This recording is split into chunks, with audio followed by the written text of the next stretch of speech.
One of my assignments while I was still stateside was to transport wounded soldiers on a hospital train from the East Coast to the West Coast and drop them off at hospitals nearest their hometowns. The last stop of this trip was California. We were in the San Fernando Valley. It was perfectly blue sky and sunshine and no smog and all this open land after being in the cities. Oh, I thought of it like paradise.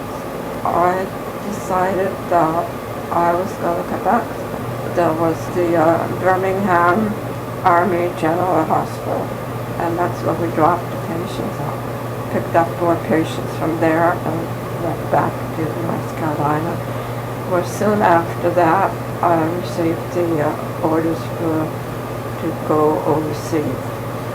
All of us were transported to England, and from there we sailed on to France.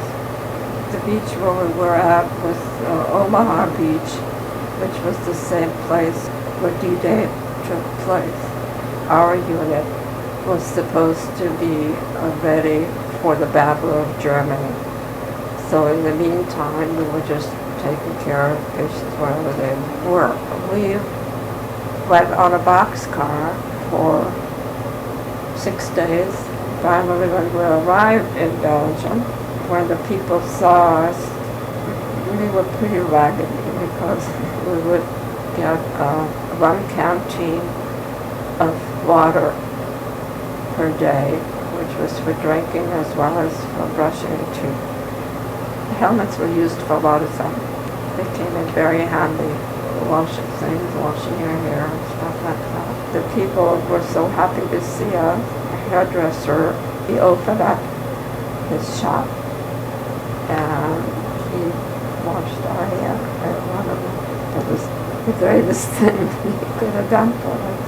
The war was winding down. We stayed on, whether we wanted or not, with what was called the Army of Occupation. We received all kinds of patients. At first, the greatest number were almost 1,000 patients that had been liberated from a concentration camp. They were in terrible condition, very emaciated, and they were infested with lice.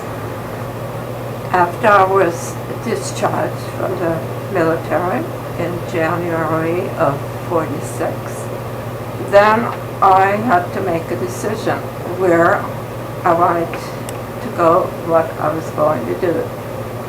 So I remembered my thoughts about California and what I had then planned at that time to come back.